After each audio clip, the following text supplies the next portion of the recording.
Welcome to Thinking and Problem Solving Day 2. Today we'll pick up with the problems in problem solving that we left off with last class. Then we'll finish up with creativity, and then that'll end up our thinking and problem solving, and we'll do language next time.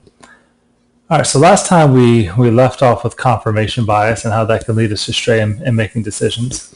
Mental sex and fixedness are concepts that center on the idea that sometimes we can get stuck in a rut in how we problem solve, that we can get really into our kind of habitual thinking, thinking just based on how we've always done it, and that can kind of make us have some tunnel vision in terms of coming up with solutions, and make us fail to see a solution that may be really obvious to someone else. So a fixation is when we fail to see a problem from a new perspective. And we get into fixations because we typically follow mental sets. A mental set is really a tendency to approach a problem in a way that has been successful in the past. And that makes sense to us, right? If there's a solution to a problem that's always worked in the past, then that would be the solution we tend to go to. For example, when you have computer problems, if your computer's being sluggish or crashing or whatever it might be, for most of us, the mental set is just to restart it. I mean, that is what works 9 out of 10 times. And so we try restarting it, and if that doesn't work, then we may try to find other solutions. And if we can't try to find other solutions, then we may be fixated on this one solution to the problem. A type of fixation is functional fixedness. Now, this is the tendency to think of things only in terms of their usual functions. So kind of the traditional example given is if you're sitting there hammering in a nail, you have a nail that you need to hammer in, and you can't find your hammer, instead of using something else that may work just as effectively, some people may just kind of give up on the project because they don't have the hammer, instead of using, say, a baseball bat or the heel of a dress men's shoe or something along those lines that could work just as effectively. And so this functional fixedness can slow down problem solving if we're not able to think outside of the box and think of novel uses for kind of normal everyday objects.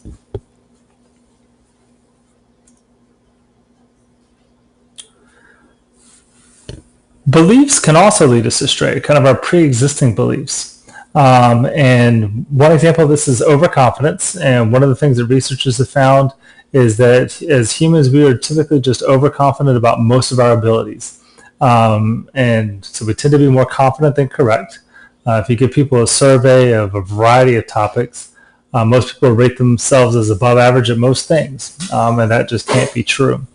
And I've got pictures of sports teams here because it's been my experience in sports that people that tend to be the worst players tend to be the most overconfident about their belief that they're going to make the team, and that they tend to be really shocked when they don't. And research bears this out as well.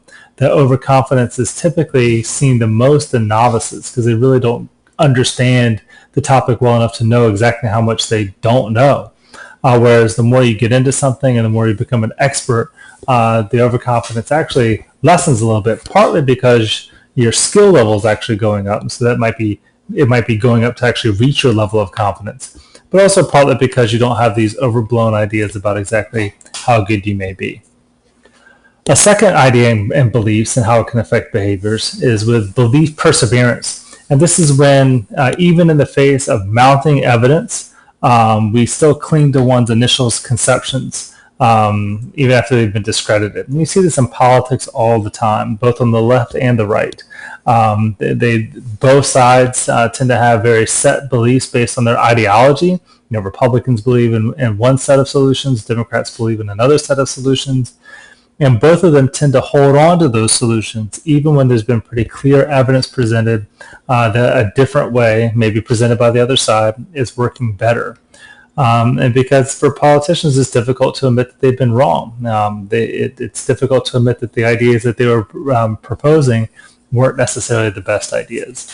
And while that may have future job implications for them, as they may lose elections or whatever it may be, on a day-to-day level, this plays out for all of us. But none of us like to know that our beliefs that we initially had are no longer true.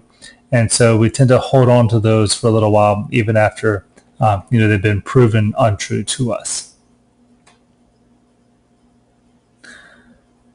Another type of problem solving that can sometimes lead to inaccurate solutions is something called intuition. We've all had this idea of intuition, this kind of gut feeling. I just know what is right. I don't really need to rationally think things out. And sometimes that can be very useful. But sometimes our gut feeling can really lead us astray. And so, for example, with cell phones in the car for drivers, most states have passed what we call a hands-free law. The hands-free law says that as long as you can use your phone in a way that doesn't require you to hold it or to keep it in your hand, that you can still use it while talking. And the idea is that it's somehow holding the phone or messing with the phone that is in fact a distraction. Well, research suggests that while holding the phone or messing with the phone is a distraction, the phone conversation in and of itself is a distraction as well, and much more of a distraction than a conversation with someone else that we would have with just someone in the car. And that seems to go against our intuition. Our intuition would say, a conversation with someone in the car is the same as a conversation on the phone. But it turns out to not be the case, that the person in the car, if they see some sort of threat that you need to deal with while driving, they know to kind of stop the conversation, pause, and wait and allow you to deal with the threat.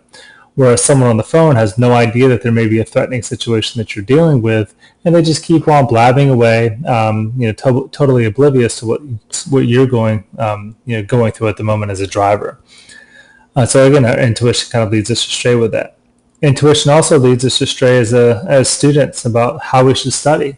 The research is very clear about the effect of music, that while it does relax you, it tends to lead to more errors, tends to lead to greater memory issues, taking longer to study something before you remember it.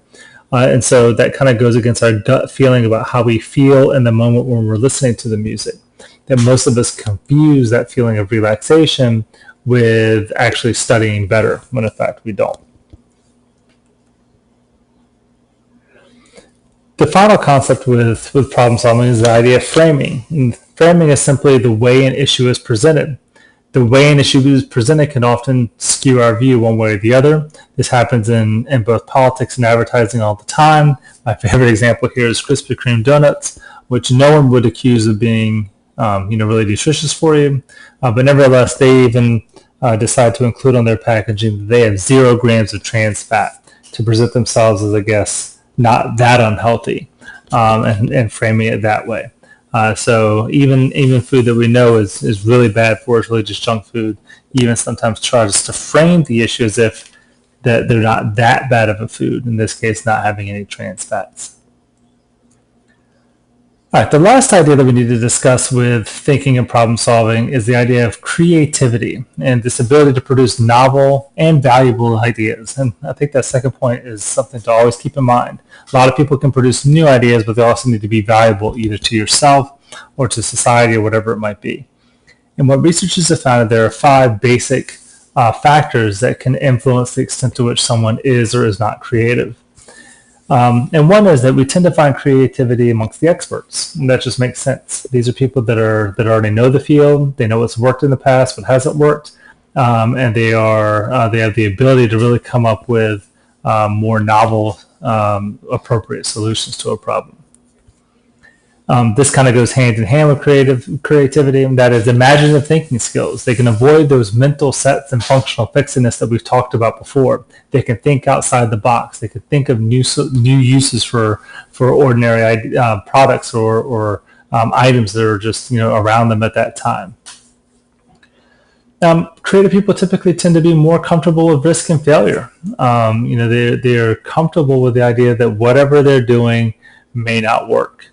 And that is something that some people are just not comfortable with at all. And they like the safety. They like to know that things are going to continue to be the way they're always going to be. They're resistant to change, whereas creative people tend to be very okay with the risk that the change might not be good and they may fail. And usually are able to pick themselves right back up and try again. They tend to be intrinsically motivated, meaning that they are not motivated by these external factors such as fame or money or anything along those lines, but they tend to be motivated by a true passion for whatever it is that they are involved with. And then finally, they tend to find themselves in environments that foster creativity. These are environments that can often be more lenient about time and deadlines. These are environments that may promote thinking outside the box. The environments that maybe view failure more as a learning experience rather than as a reason to judge you. Any of these could be, factors that go into an environment being more creative. All right, and that wraps up for us the thinking and problem solving section of this unit. The next section of this unit will be language. If you have any questions about the video from today, you can always email me at ghsteacher@gmail.com. Otherwise, I'll see you in class.